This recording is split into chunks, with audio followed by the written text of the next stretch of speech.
Bonjour à vous, mon nom est Philippe de chez Cloutier Pro Mini-Moteur.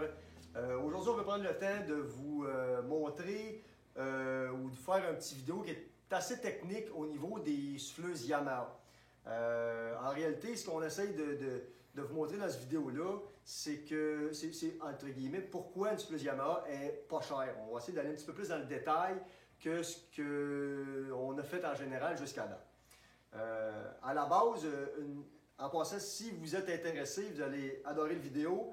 Si ça ne vous intéresse pas, ça va prendre une couple de minutes, mais au moins on va faire le tour comme il faut de tout ce qu'il y en est là, par rapport à ces produits-là. À la base, une souffleuse à neige, pas nécessairement une Yamaha, il faut comprendre que pour que ça aille bien, ou ce qui détermine la performance d'une souffleuse à neige, deux phases particulièrement, il faut déterminer la quantité de neige qui est en mesure de sortir de la chute. La largeur de la souffleuse, ainsi que la puissance du moteur, contrairement à ce qu'on a toujours véhiculé ou ce qui est véhiculé en général dans le marché. Donc la largeur et la puissance du moteur ne veut pas dire grand-chose. En réalité, c'est à peu près, on ne devrait même pas regarder ça pour déterminer la puissance d'un appareil. Une souffleuse à neige deux phases est composée de deux étapes ou deux stages ou deux phases. La première étape, c'est les vrilles qui sont situées à l'avant de la souffleuse. Ces vrilles-là vont principalement délier la neige ou grignoter ou gruger ou manger la neige si vous voulez. Et on a une deuxième étape, peut-être que ça irait bien si je prenais mon petit chariot qui est ici. Donc, notre première phase, ce sont les vrilles qui sont en avant. Et la deuxième étape, la plus importante, c'est le fan qui est en arrière. Le fan, l'éventail ou le ventilateur. Ce qui expulse la neige d'une souffleuse à neige, c'est l'éventail qui est situé en arrière. Donc, la première phase prend la neige, elle va l'amener vers l'éventail qui est en arrière, et l'éventail prend cette neige-là et l'expulse de la souffleuse. Si on mettait ça en termes humains, pour qu'une souffleuse soit bien calibrée, il faudrait que ce que les vrilles aient apporté vers l'arrière, donc il faudrait que le fan soit en mesure d'expulser toute cette neige-là. Une souffleuse qu'on entend en général parler de mon oncle Gérard. Mon oncle Gérard, lui, il aime toujours ça avoir une souffleuse qui est bien large. Il aime ça avoir une 32 pouces de large parce que mon oncle Gérard, il dit, moi, ce que j'aime de ma souffleuse 32 pouces, c'est que je prends la moitié de la largeur du baquet, puis de même, ça ne chie pas chaque bord. Excusez l'expression, mais c'est souvent ça qu'on entend dire. Les gens veulent une grosse souffleuse parce que on prend la moitié puis ça ne déborde pas de chaque côté. Mon oncle Gérard, la souffleuse qu'il a en réalité, c'est une 16 pouces. Il y a une souffleuse 32 pouces, il prend la moitié, parce que s'il en prend plus, la neige ne sort pas dans la chute, mais on va dire comme mon oncle Gérard il dit, ça chie chaque bord. Une souffleuse deux phases bien faite, prend la neige, puis le fan, il garoche tout ce que les vrilles ont apporté en arrière. Ça, c'est une souffleuse bien calibrée. En réalité, si on mettait ça, on fait une métaphore un petit peu, imaginons-nous qu'on a trois hommes qui peltent de la terre d'un trou. Vous, donc l'éventail, vous êtes en haut du trou, vous prenez cette terre-là et vous la lancez dans un camion. Bien, si les trois gars en bas fournissent la personne qui est en haut, et vous prenez cette terre-là, vous la lancez dans le camion, puis tout va bien, c'est fluide, on s'entend que ça, c'est un travail qui est calibré. Si le patron arrive, puis on va mettre 12 gars en bas. Donc, on va élargir la souffleuse. On met 12 gars en bas, puis il vous laisse tout seul en haut. Vous allez dire, boss, donne-moi un gars de plus en haut minimum, deux même, parce que je vais être capable de fournir la terre qui m'est arrivée. Puis le boss, il dit, non, il dit, tu restes tout seul en haut. Bien, ça, c'est un petit peu l'équivalent de prendre une souffleuse plus conventionnelle sur le marché, c'est-à-dire que vous allez constater sur plusieurs marques, on n'est pas là pour les nommer, ça c'est votre devoir, vous allez constater que souvent, la plupart des souffleuses qui ont 22 pouces, à aller jusqu'à une souffleuse de 36 pouces, c'est le même fan en arrière, c'est le même numéro de pièce, c'est le même diamètre de fan, il y a le même nombre de palettes, et il tourne le même nombre de tours. C'est-à-dire, la pelle là, que j'ai dans mes mains, elle est la même grosseur de pelle pour un gars qui a les bras gros de même que lui qui a les bras gros de même. Au final, on se rend bien compte que le fan, donc la personne qui est en haut, a un point de saturation. Si je suis en mesure de bien expulser la neige qui a été lancée par une vrille de 24 pouces sans avoir de problème, ça ne veut pas dire que le fan va être en mesure de prendre la neige qu'une souffleuse de 32 pouces va y avoir lancée. Là, pourquoi on insiste beaucoup là-dessus, c'est qu'il y a vraiment trop de gens qui présument que plus la souffleuse est large, plus elle va souffler de la neige. Mais la vérité, c'est que c'est vraiment pas le cas. Si on a un fan qui est saturé avec une souffleuse de 26 pouces, tout ce qui excède ça, ça n'aura pas vraiment d'influence. De plus, quand on parlait de puissance moteur, c'est un petit peu en relation avec ce que je viens de dire. La puissance moteur va être calibrée si la souffleuse grossit proportionnellement à la grosseur du moteur. Si avec un moteur de, on dit des chiffres qui ne sont pas nécessairement le réel, si avec un moteur de 8 HP, je suis en mesure de saturer l'éventail. C'est-à-dire qu'avec un moteur de 8 forces, mon fan, là, il est plein.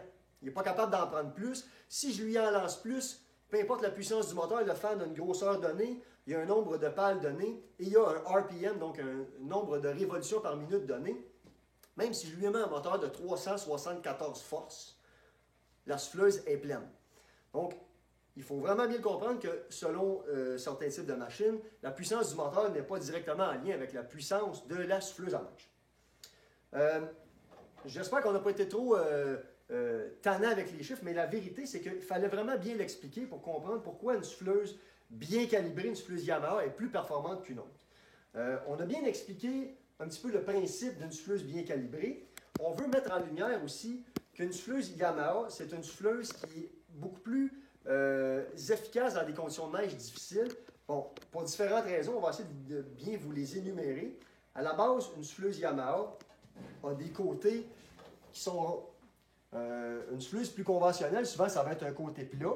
Puis je ne sais pas si vous le voyez sur le plan latéral, les pointes des dents de la vrille dépassent le côté de la souffleuse.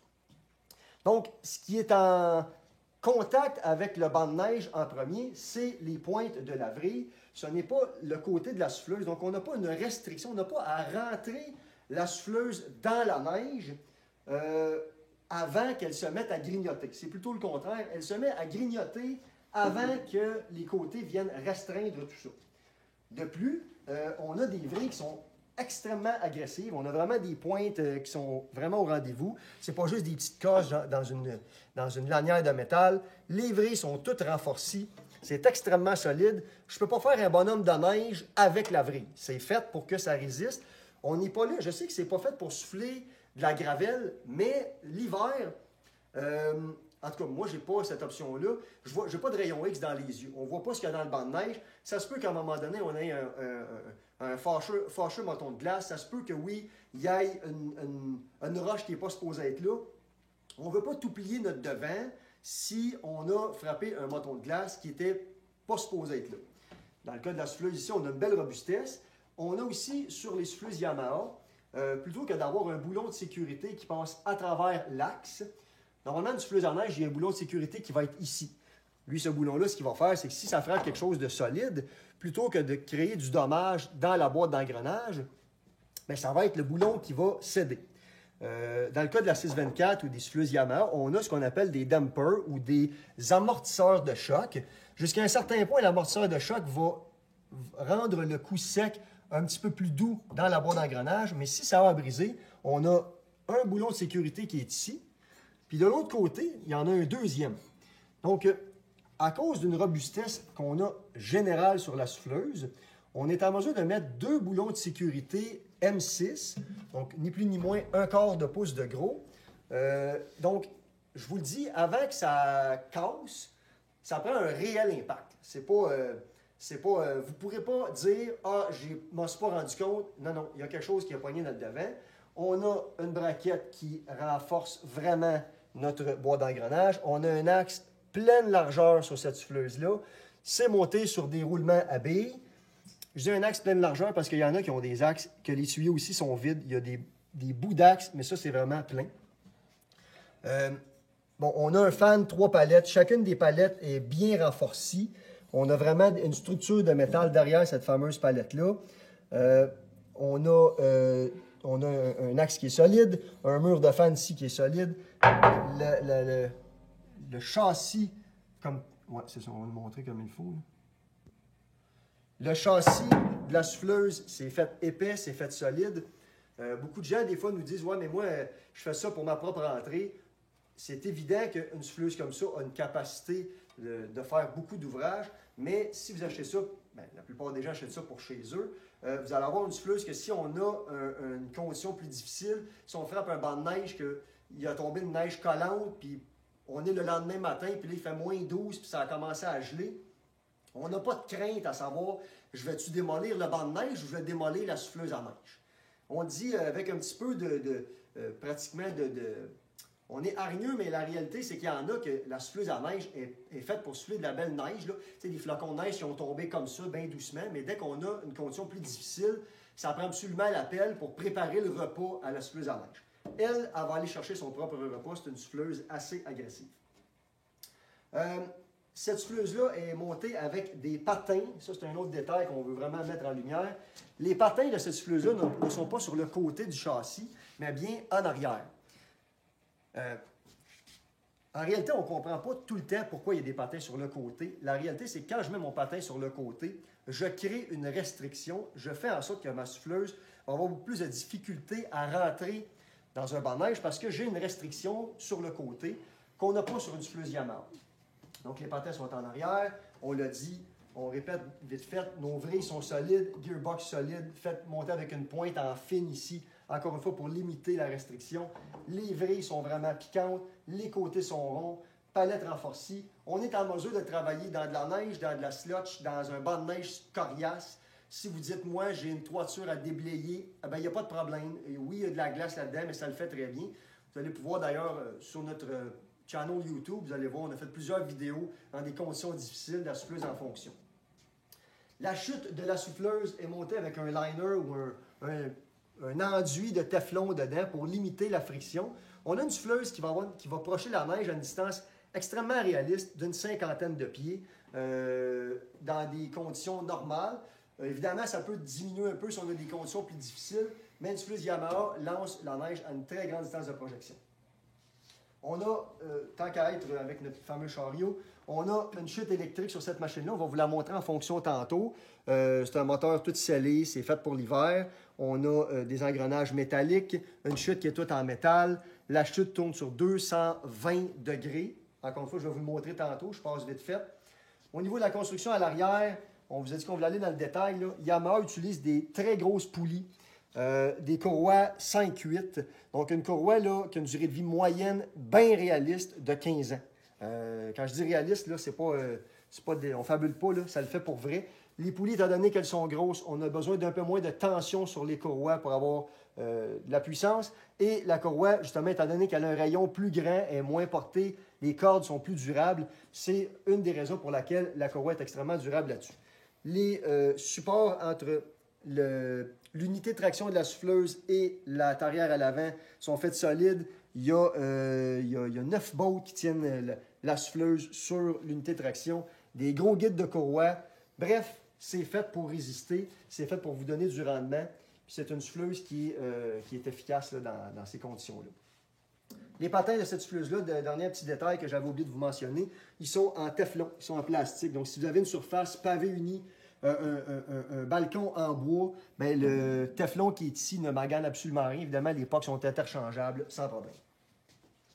Suite à ça, on va aller un petit peu plus vers l'unité de traction.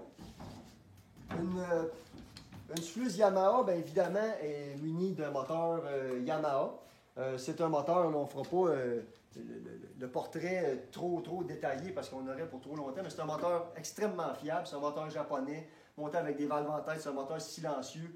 Le silencieux, justement, c'est un vrai silencieux, c'est pas juste une canne de tôle là, qui est extrêmement bruyante. C'est quelque chose qui fait très bien le travail. On a, lorsque la souffleuse est bien assemblée, une boîte à air qui fait en sorte que, je vais vous le montrer avec une souffleuse tantôt, l'air qui est aspiré par le moteur, il n'y a pas de danger que le moteur respire de la neige. On peut donc faire le sous-marin si on veut avec cette machine-là. On a un petit peu une réplique du système de courroie que je vous montrais tantôt. Des grosses poulies solides, un guide de courroie qui fait le tour de la courroie. Même chose ici. Le guide de strap est important sur une souffleuse pour faire en sorte que lorsqu'on désembraye, la courroie garde sa forme. Puis c'est une des raisons pour laquelle il n'y a pas de friction lorsqu'on désembraye. Au final, ça a rapport avec la durée de vie de ces fameuses courroies-là.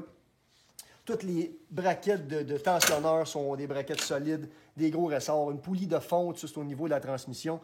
On a une construction vraiment, en général, qui est robuste. Le moteur de cette souffleuse-là est boulonné sur une plaque de renfort qui crée une certaine antivibration, mais ce n'est pas boulonné directement dans le châssis. Ça fait en sorte qu'on n'a pas de danger que le châssis craque à force d'avoir de la vibration. C'est prévu pour vous donner du rendement. Évidemment, une souffleuse Yamaha est équipée d'un système de transmission à chenille.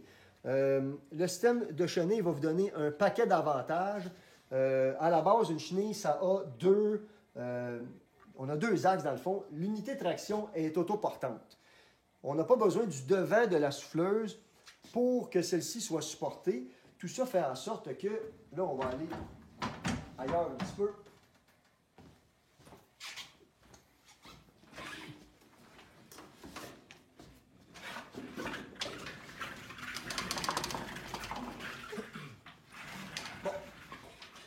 Les deux axes qu'on a sur une souffleuse à neige Yamaha font en sorte que je suis en mesure de travailler dans toutes les conditions sans forcer.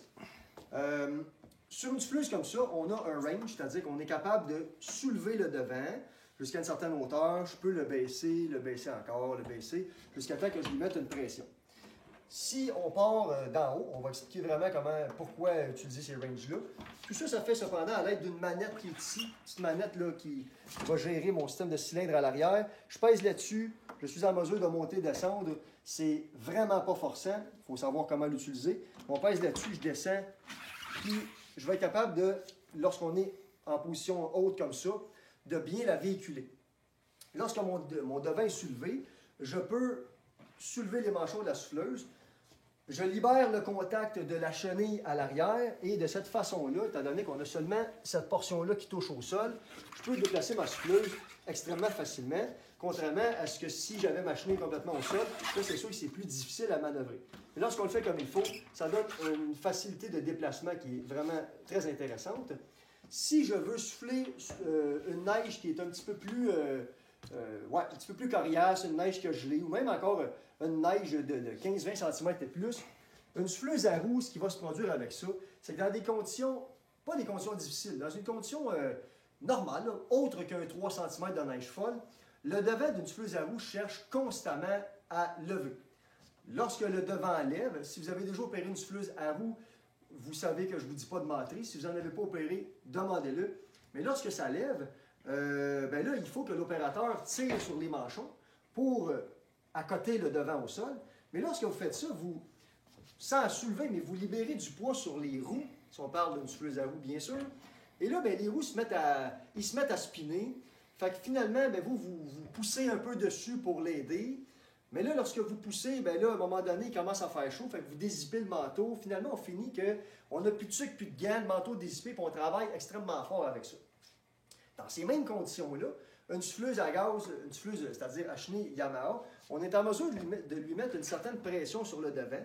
On décide de la pression qu'on va y mettre, mais pour soulever le devant, ça prend une grande force. Je veux dire, moi, je suis pratiquement capable de me lever avec la souffleuse. Je pèse 150 livres, puis la souffleuse ne me lève pas, mais d'après moi, ça prend 125 livres sur les manchons pour que le devant lève du sol. Fait que croyez-moi que si on a une neige qui ne serait-ce qu'un petit peu gelée, la souffleuse reste au sol, elle va gruger ce qui est là, puis elle va l'expulser.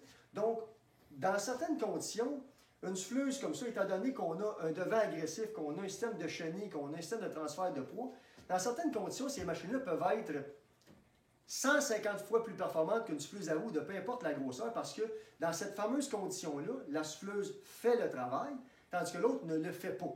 C'est donc 0 multiplié par 500, ça donne toujours 0. Dans le cas de ça, on a une capacité qui est au rendez-vous.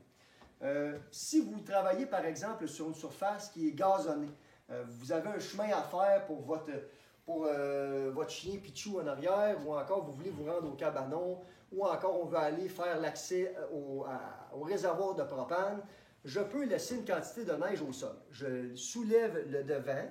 Comme je vous le disais tantôt, l'unité de traction est autoportante, donc elle va supporter le devant de la souffleuse. Et actuellement, on laisse environ 1,5 pouce à 2 pouces de neige au sol. Et la quantité de neige résiduelle, donc qui sera restée derrière le châssis, bien, la chenille qui est ici va flotter dessus. Donc, dans cette condition-là, encore une fois, on pourrait mettre un élastique sur la poignée, puis la souffleuse s'en irait toute seule. On doit la conduire, on doit la gérer, mais on ne force pas pantoute. Tu sais, quand on dit ça, là, on n'essaie pas de dire c'est moins forçant que. Non, non. C'est 0 versus on travaille très fort. Dans une condition similaire, peu importe la qualité de souffleuse à roue que vous aurez, ben, on va tenter de la soulever manuellement. Donc, on va peser un petit peu sur les manchons. Le devant va quitter le sol. Mais là, la neige qui est derrière le châssis, souvent la roue va comme spinner dessus. Là, elle va glisser sur la neige restante. Bien là, quand ça fait ça, bien, ça arrête d'avancer. Avec le gazon se fait maganer un peu. On descend un petit peu le devant pour manger un peu plus bas. Mais là, on arrache du gazon. C'est très difficile de faire une job qui est précise. Une souffleuse à chenille, ça le fait sans problème. Si, par exemple, vous avez un balcon, je vais prendre mon exemple chez nous, moi j'ai une terrasse que je déneige l'hiver parce qu'on fait du barbecue, nous autres, même en hiver, bien, je peux monter les marches avec ça. Je ne pourrais pas vous le montrer clairement ici. On a des vidéos qu'on a déjà mis en ligne qui le montrent très bien. Mais une souffleuse à chenille nous permet de monter des marches. On présente la souffleuse dans les escaliers. Et la souffleuse va monter les escaliers, qu'il y en ait 2, 3, 10, 12 ou 14. Ça monte les escaliers. Vous allez donc souffler votre balcon. Puis quand vous avez terminé, vous allez descendre la souffleuse à reculons et vous allez redescendre ces marches-là. Ça peut être avantageux pour bien des gens. Encore une fois, ça a un lien, je vais peut-être y revenir un peu plus tard, là. Ça a un lien entre quelle quantité de neige, lorsque je fais mon entrée, c'est-à-dire, a sorti par la chute. Tout à l'heure, j'essayais d'expliquer que la performance d'une souffleuse est déterminée par rapport à la quantité de neige qui sort dans la chute. Si moi, dans une heure travaillée, j'ai été capable de lancer 32 tonnes de neige dans mon heure travaillée avec ça, versus ma grosse Bertha à côté, qui est plus grosse, plus imposante, plus massive, mais vu que je n'ai pas pu monter sur mon balcon, je n'ai pas pu l'utiliser, vu que je n'ai pas pu faire mon banc de neige qui est dur avec sans pelleter à l'avance, probablement que dans une heure travaillée, vous aurez peut-être lancé 15 tonnes de neige à l'heure avec l'autre. Donc, c'est important de mettre tout ça vraiment en lumière. On parle beaucoup de cet aspect technique-là avec la 624, parce que c'est vrai que cette souffleuse-là, si on se fie aux chiffres, on a une souffleuse qui a 6 HP, 24 pouces de moteur, mais il faut aller beaucoup plus loin que ça pour savoir ce que cette machine-là est en mesure d'effectuer comme travail.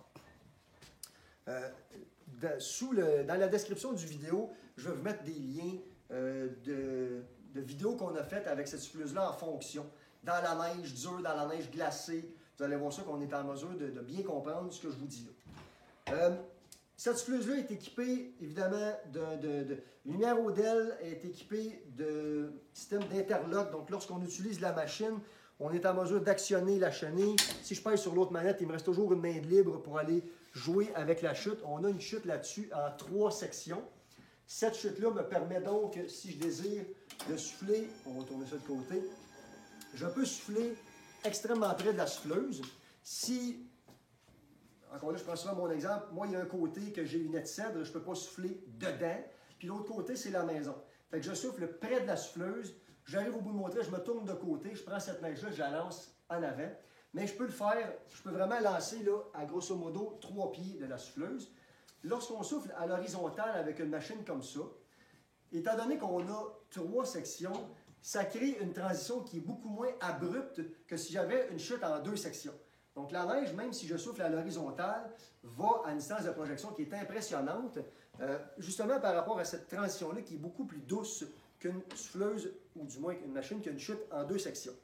C'est monté vraiment avec un principe de clutch au niveau de la manette qui est extrêmement doux, c'est super précis. La chute à distance en 3 sections, écoutez, pour moi, là, je vois ça loin d'être un gadget. Ça me permet de souffler et de diriger ma neige de façon extrêmement précise. La chute est barrée. Ça ne bouge pas de 8 pouces de chaque côté. Si je décide de souffler là, bien, la neige, elle va là. Elle n'ira pas à gauche par à droite. C'est vraiment extrêmement précis. Puis ceux qui doutent, parce que c'est souvent le cas, là, ceux qui doutent du moteur électrique au niveau de la chute de cette machine-là, fiez-vous à votre moteur de wiper de voiture, le moteur d'essuie-glace de votre voiture. C'est le même genre de mécanisme. Parce que moi, si je prends mon exemple, même quand il pleut, je l'utilise, mon moteur de wiper. Quand il neige, je l'utilise aussi. C'est pas parce que je veux être agressif, mais c'est souvent là qu'on utilise ça. Il y a trop de gens qui disent « Ouais, mais ça fait quoi? Il y a de la neige qui va dessus. » Mon moteur d'essuie-glace de voiture, il y en a de la neige qui va dessus. Et une souffleuse comme ça, quand vous aurez fait 380 oscillations par hiver, ça risque d'être le maximum. Vous compterez combien de temps ça prend à faire ça avec un moteur d'essuie-glace de voiture. Tout ça pour dire que c'est extrêmement fiable. Les câbles sur une souffleuse Yamaha sont tous scellés. Il n'y a pas d'eau, pas de neige qui va là-dedans.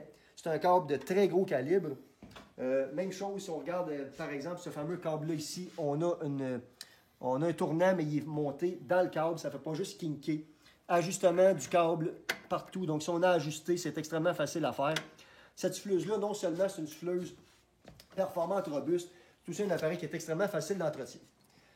Là, il faut mentionner une chose qui est encore extrêmement importante. Sur cette machine-là, on a ce que l'on appelle une transmission hydrostatique. Une transmission hydrostatique, ce que c'est dans le fond, c'est une unité c'est une pompe qui va nous permettre d'avancer plus ou moins vite ou passer du mode avant à reculons, mais à vitesse variable. Je peux, si je veux, avancer 0,1 km. Plus je pousse ici, plus ça avance, jusqu'à une distance, jusqu'à une vitesse maximale. Si je veux ralentir, on va ralentir. On peut passer au mode reculons. On va enlever ça ici pour que... Donc, avec cette fonctionnalité-là, je peux avoir toujours la bonne vitesse selon la condition de neige que j'ai devant moi. Lorsqu'on a une condition plus difficile, on ne se mettra pas à prendre moins large, mais bien, on va simplement ralentir. On prend pleine largeur toujours, mais on va utiliser notre transmission pour avoir la bonne vitesse.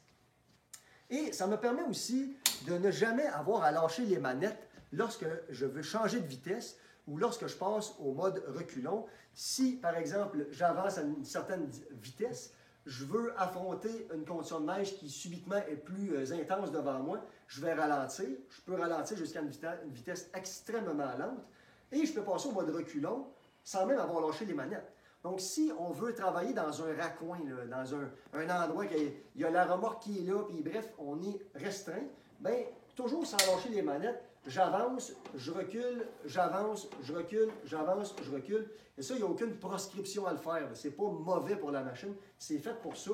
Donc, oui, sur une grande surface, sur une surface difficile, elle va être au rendez-vous. Mais lorsque viendra le temps de faire des endroits que normalement vous feriez à la pelle, mais vous allez avoir l'assistance de votre souffleuse pour le faire.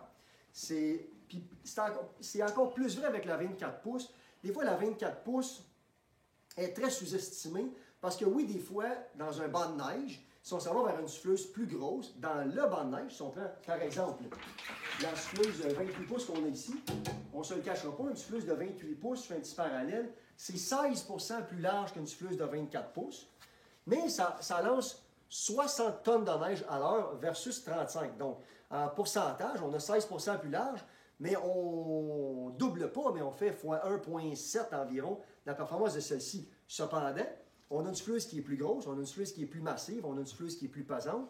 Et dans certaines situations, oui, on va gagner du temps sur une portion de notre entrée, mais étant donné que c'est plus massif, étant donné que c'est plus gros, des fois, il y a des endroits que vous allez faire avec la souffleuse de 24 pouces que vous allez avoir plus de difficultés à faire avec la 28. Donc, malgré le fait qu'on a tous des entrées qui sont quand même, là, même si vous avez l'entrée, c'est-à-dire qu'elle est assez massive, des fois, la 24 pouces, étant donné qu'on a une souffleuse qui est beaucoup plus agile, va être la plus rapide pour faire l'entrée au complet. On parle du moment où vous décrochez votre manteau jusqu'à temps que vous le raccrochez dans le garage. Là, la 24 pouces est souvent la gagnante. Donc, la transmission hydrostatique va vous aider, oui, pour faire du tamponnage, va vous aider pour aller à la vitesse nécessaire selon l'application que vous avez devant vous. Et c'est un système qui est sans entretien.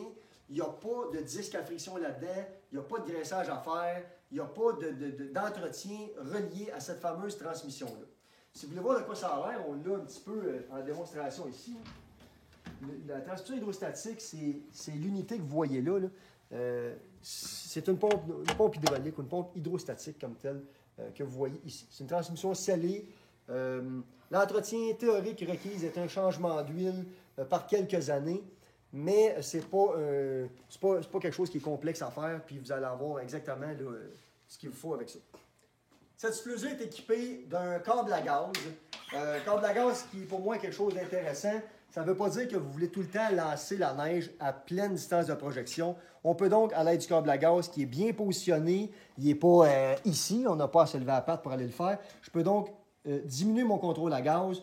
Donc, on continue de travailler, mais avec une force ou une puissance qui est un petit peu inférieure. On va donc diminuer notre distance de projection. Puis des fois, c'est nécessaire. Vous voulez lancer, un exemple qui est assez concret pour moi, on veut lancer, on a un banc de neige qui est à droite, là, probablement au cours de l'hiver, qui peut s'étirer en hauteur. On veut lancer très haut, mais on ne veut pas lancer très loin. Moi, je vais aller lancer sur le banc de neige. Des fois, je diminue le contrôle à gaz.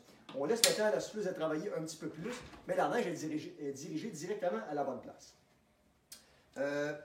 Cette machine est aussi équipée d'un démarreur électrique 12 volts. C'est-à-dire qu'on n'a pas besoin de brancher ça dans le mur puis de peser sur le bouton. On a donc notre source de courant partout. On n'a pas besoin d'aller dans le cabanon pour l'utiliser.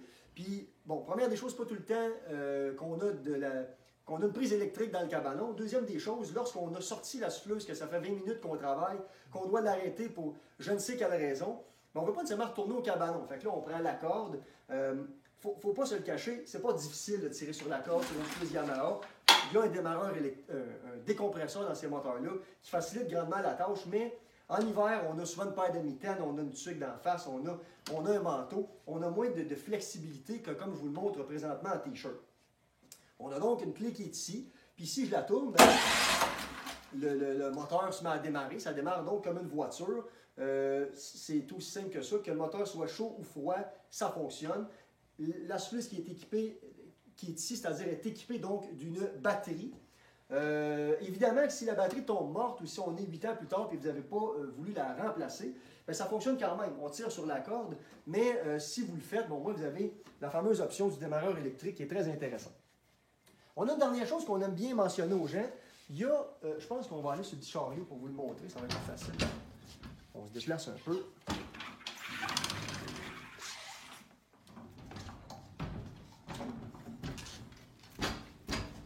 C'est problématique sur à peu près toutes les souffleuses qu'il y a sur le marché. Lorsqu'on entrepose une souffleuse à neige rendue au printemps, souvent, ils vont conseiller de vider l'essence à l'intérieur de la souffleuse ou encore mettre un stabilisateur. Mais on sait très bien que malgré tout ça, des fois, ça crée des problèmes de carburation puisque l'essence a un temps de conservation qui est limité. Généralement, au bout de 3, 4, 5 mois, l'essence se détériore au point tel que le moteur ne redémarre plus l'automne suivant. Dans le cas de la Yamaha, on a une valve qui est ici, il y a un petit pictogramme sur le démarreur qui vous indique comment ça fonctionne. Lorsque la flèche ici est à droite, on est en position off. Lorsque la flèche est en haut, on est en position on. Et lorsqu'on met ça à gauche et en bas, on a ce qu'on appelle hose drain et carb drain. Ce que ça fait dans le fond, c'est que ça nous permet de drainer tout le système d'essence ou d'arrivée d'essence au bout du tuyau qui est ici. Donc, lorsqu'on arrive au mois d'avril, on prend notre valve qui est ici, on met ça en position carb drain et hose drain. Il va tomber probablement une quinzaine de gouttes de gaz qui est ici et votre souffleuse est prête à être entreposée pour l'été. On n'a pas d'autre chose à faire que ça. C'est sûr que l'essence qui reste dans le réservoir, oui, on va conseiller un stabilisateur d'essence, mais les problèmes de carburation sur cette machine-là ne sont pas inexistants. Mais si on a bien fait nos devoirs, oui, effectivement, ils tombent pratiquement inexistants. On a aussi un récupérateur d'eau, une petite cope qui est ici. Ce n'est pas un détail niaiseux pour nous, c'est important, ça évite bien des problèmes. Si, par exemple, il y a de l'eau ou de la condensation dans votre essence, plutôt que d'avoir de l'essence qui se conserve dans le carburateur seulement, on récupère l'eau qui est là et c'est visible, c'est transparent, donc on le voit parce que l'eau, à moins que vous ne le sachiez pas, se sépare de l'essence puisqu'elle est plus pesante. Fait qu'encore une fois, c'est un petit détail qui peut paraître banal, mais au final, ça évite des problèmes. On a une souffleuse qui est tout le temps bien au rendez-vous. Les manchons, quand on parle de robustesse, là, soit dit en passant, une souffleuse comme ça pèse 260 livres tout près. C'est un bon indicateur du poids de cette machine-là. Essayez de trouver sur le marché une souffleuse de cette grosseur-là qui pèse ce poids-là. Vous allez voir ça qu'on est plus à 175 livres. Il y a de la robustesse qui est ajoutée là-dessus un peu partout. Puis au final, ça nous donne un appareil qui est extrêmement robuste. Donc au final, là, une souffleuse Yamaha, c'est un appareil qui, lorsqu'on se met à décortiquer ce que l'on obtient pour le prix payé, c'est pas une souffleuse qui est chère. Oui, c'est sûr que c'est une souffleuse qui est plus dispendieuse qu'une souffleuse à roue conventionnelle. Si vous vous équipez de ça, oui, vous allez investir un petit peu plus, mais vous allez avoir, pour chaque sou que vous allez avoir payé, vous allez avoir du matériel. Une souffleuse comme ça vous permet de faire des choses qu'une souffleuse à roue conventionnelle ne fait pas. Ça vous permet de travailler dans des conditions difficiles. Ça vous permet de travailler sur une surface non pavée, telle que du gazon, du gravier. Ça vous permet de monter des escaliers, ce qu'une souffleuse à roue ne fait pas. Ça vous permet de travailler en toute quiétude, c'est-à-dire avec facilité, qu'on soit le soir, qu'on n'ait pas le goût de tirer sur la corde. C'est un appareil qui est vraiment 100% fonctionnel. La chenille vous offre une traction supplémentaire, vous offre un transfert de poids qu'on n'aura pas avec une souffleuse à roue. Prenez une souffleuse à roue d'une bonne qualité, demandez à ce fabricant-là de vous implanter une transmission hydrostatique dessus. Demandez à ce fabricant-là de mettre un système de chenille avec un système de transfert de poids qui est extrêmement efficace. Puis demandez-lui de mettre une robustesse générale comme ça. Vous allez voir ça qu'on a une souffleuse qui va souvent dépasser le prix d'une machine comme ça.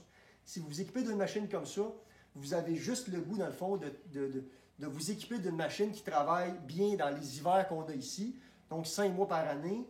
Vous avez le goût de vous équiper d'une machine qui va faire en sorte que peu importe la neige qui tombera, vous n'aurez pas d'angoisse. Si vous décidez de déneiger votre toiture de cabanon, de tempo, vous allez avoir l'appareil pour le faire. Donc, pour ceux qui nous disent que ceux qui s'achètent ça, c'est des gens qui sont un petit peu qui veulent s'acheter du superflu, ça c'est jusqu'à temps que vous l'essayez, parce que lorsqu'on a travaillé avec une machine comme ça, lorsqu'on a vu les choses qu'on peut faire versus une souffleuse à roue, on se rend bien compte que c'est une souffleuse qui, dans plusieurs situations, est nécessaire. J'espère que ce petit vidéo-là a pu vous éclairer. Si vous avez besoin de plus d'informations, n'hésitez pas à nous contacter, toujours par courriel, Facebook, ou on le dit souvent, mais le téléphone ici, il rentre encore, on a encore cette technologie-là. J'espère que vous avez pu apprécier les détails qu'on vous a donnés. N'hésitez pas à vous abonner à notre page YouTube et Facebook. Merci pour votre écoute et à la prochaine.